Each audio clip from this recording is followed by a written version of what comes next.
See, Nigerians are cursed with one thing. They think it's a blessing, but it's actually a curse. They know how to move on quickly. And that is why, as they kidnap children for Oyo State, over 40-something of them, including their teachers, just watch tomorrow. Some parents will still send their children to school in Oyo State. Some teachers will still go to school in Oyo State. That is because they know how to move on. And Nigeria also have the mentality of, if it happen to another person, the person amumu. If it happen to another, when somebody is in a situation, a typical Nigerian believe that that thing is happening to that particular person because that person no get sense. That is why they have this talk. If to say na me, if to say na me, this is where they try with this person, they try with me. But they forget that the rules of life is totally different. But let's come back to this issue. 40-something children were taken out of their school by terrorists, kidnappers, including their teacher. In our very before, one of their teachers was beheaded. And some of you will still send your children to school. Therefore, moving on, which will water down what is happening. Why am I making this video? If you be parents for Oyo State, where you feel carry your pikin go school like say nothing dey happen, you are evil.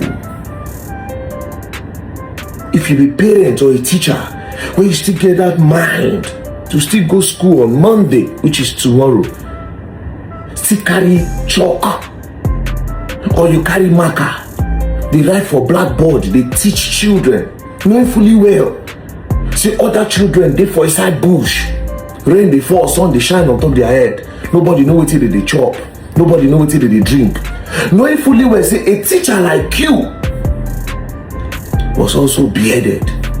If you can have this same mind after all these things, then you go to school instead of standing in solidarity with these people that are in the bush, instead of sending a message to the government that see, if these people are not coming back, we are not going to school, that's the end of schooling in Oyo State, then you are a joke. Because you see this thing that is happening to these people, you are not far away.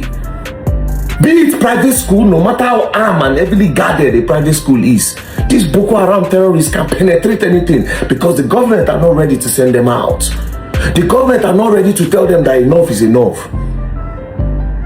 So the schools in Oyo State, this is the time to stand in solidarity and to tell the government that if these people don't come out, we are not going to school. That is one. Number two, the schools in Nigeria, this is the time to send a message to the government that if it can happen in Oyo State, it can happen in Edo, it can happen in Anambra, it can happen in Kogi, it can happen in Delta, it can happen anywhere.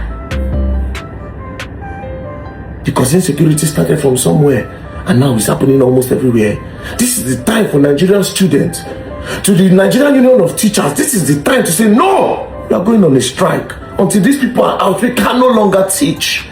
Until our teachers, these people are part of you. Don't you understand that tomorrow can be your turn as a teacher? What you wait for? Say if you no go, they don't pay you salary. What is the salary going to do when they hold you? Do you think these people ask for ransom that your salary can cover? This is a time for Nigerians to not move on and join us together to say, federal government, you must bring these people out, else we are not doing anything. Nigerian Union of Teachers and the students, you can't. Be it private and public, you can't. But especially the public, because the private people, the private schools, the even politicians, they invest heavily in them. That is why they've completely neglected the public schools and they don't even care about the security of the people that go there. That is why their classroom don't even have a good blackboard. They don't even have a good sitting chair. That is why in the public schools now, it has felt so bad that they don't even have windows. A lot of them don't even have roof. When it is raining, the students move to the side. The children of the poor, they don't even, nothing. So a lot of these private-owned schools in Nigeria are funded. These are like the wives of the politicians that own these schools. It is fact.